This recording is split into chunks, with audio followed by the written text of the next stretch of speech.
دوستو کسی سلطنت پر ایک بادشاہ حکومت کرتا تھا. اس کو شکار کا بہت شوق تھا. ایک دن اس کے کسی دوست نے اس کو ایک تحفہ بھیجا جو بادشاہ کو بہت پسند آیا. وہ تحفہ 2 اعلیٰ نسل کے بہت ہی نایاب باز تھے. بادشاہ اس تحفے پر بہت خوش تھا کیونکہ اس نے ایسے باز زندگی میں پہلے کبھی نہیں دیکھے تھے. اس نے اپنے محل میں موجود پرندوں کے سب سے اچھے ٹرینر کو بلایا اور باز اس کے حوالے کر دیے. یہ بہت ہی اچھے اور اعلیٰ نسل کے باز ہیں جو اب تیرے ہاتھ میں ہیں. اب تو ان کو ٹرین کر، ان پر محنت کر، ان کو شکار کے گر سکھا اور ان کو ایک ماہر شکاری بنا دے. اپنی پوری زندگی کا نچوڑ ان کو سکھا دے. ٹرینر نے وہ باز ان سے لے لیے اور ان کی ٹریننگ شروع کر دی. 3 مہینے کے بعد وہ بادشاہ کی خدمت میں دوبارہ حاضر ہوا. وہ تھوڑا پریشان تھا اور اس نے بڑی ہی عجیب بات کی. بادشاہ سلامت، ان بازوں کی نسل تو واقعی بہت اعلیٰ اور نایاب ہے. یہ بہت اچھے باز ہیں لیکن ان میں مجھے ایک پرابلم آ رہی ہے. بادشاہ نے پوچھا کہ کیا پرابلم ہے؟ ان میں سے ایک باز تو بہت اچھا ہے، بہت ہی پھرتیلا اور لڑاکا ہے. جو سکھائیں سیکھتا ہے، جو سمجھائیں سمجھتا ہے. اس کی میں نے زبردست ٹریننگ کی ہے، اس پہ بہت محنت کی ہے اور وہ ایک ماہر شکاری بن چکا ہے. لیکن پرابلم دوسرے باز میں ہے. یہ تو اڑتا ہی نہیں، ایک ہی جگہ پر بیٹھا رہتا ہے. اب جو اڑتا ہی نہیں اس کو میں کیا سکھا سکتا ہوں؟ بادشاہ نے کہا کہ کوشش کرو، کوئی طریقہ آزماؤ. ٹرینر نے کہا کہ میں نے سب جتن کر لیے ہیں، ہر طریقہ آزما لیا ہے لیکن یہ ٹس سے بس نہیں ہوتا، کوئی فائدہ نہیں ہوا. بادشاہ نے کہا کہ یہ باز مجھے بہت پسند ہیں، بہت پیارے ہیں، ان کو ہر حال میں ٹرین کرنا ہی کرنا ہے.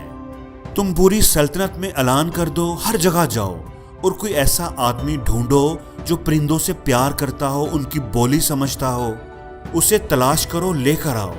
وہ آ کر اس باز سے بات کرے، اس سے پوچھے، اسے سمجھے کہ اس کو کیا مسئلہ ہے. دوسرا بھی تو تیرا ہی بھائی ہے، تیری ہی نسل کا ہے، وہ تو مست اڑتا ہے، تمہیں کیا پرابلم ہے؟ ٹرینر نے ایسے ہی کیا. اس نے پوری سلطنت گھومی، آدمی کی تلاش کی اور آخر اس نے ایک آدمی ڈھونڈ ہی لیا.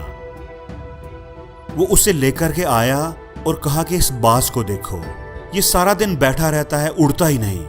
میں نے تو پوری کوشش کر لی ہے، ہر طرح سے دیکھ لیا ہے لیکن میں اسے اڑا نہیں سکا. اب تم ہی دیکھو، اس کو سمجھو کہ اسے کیا پرابلم ہے. وہ سادہ سا دیہاتی کسان آدمی اس باز کے پاس گیا، اسے غور سے دیکھا اور پھر بولا کہ میں اسے اڑا دوں گا. اگلے دن بادشاہ دیکھنے کے لیے آیا تو دونوں باز ہوا میں اڑ رہے تھے.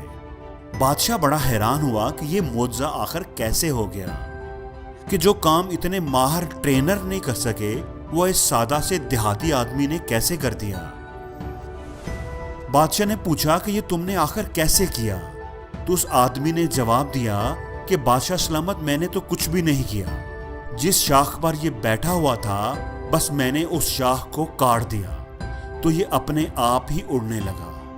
دوستو ہم میں سے اکثر لوگ اس باز کی طرح ہوتے ہیں جو کسی نہ کسی شاخ پر بیٹھے رہتے ہیں اور وہ شاخ انہیں اڑنے نہیں دیتی، انہیں روکتی ہے، ان کے پاؤں کی زنجیر بن جاتی ہے. اس شاخ کو کاٹنا پڑے گا. جو سہارے آپ کو کمزور کریں انہیں توڑ دینا چاہیے. جو چیزیں آپ کی کامیابی میں رکاوٹ ہوں انہیں چھوڑ دینا چاہیے. ہر چیز کی ایک قیمت ہوتی ہے، کامیابی کی بھی ایک قیمت ہے. وہ قیمت ادا کیے بغیر کامیابی آپ کو نہیں ملے گی.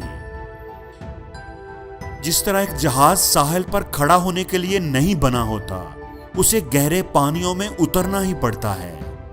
ایک باز شاخ پر بیٹھنے کے لیے نہیں بنا ہوتا، وہ آسمان کا سینہ چیرنے کے لیے بنا ہوتا ہے. ہمیشہ یاد رکھنا کہ ساحل پر کھڑے ہو کر کوئی بھی غوطہ خور نہیں بنتا. اس لیے اپنے کمفرٹ زون سے باہر نکلو، اپنے ڈر کو ختم کرو اور ایک اونچی اڑان بھر کے دکھاؤ. پروں کو کھول، زمانہ اڑان دیکھتا ہے، زمین پہ بیٹھ کر کیا آسمان دیکھتا ہے.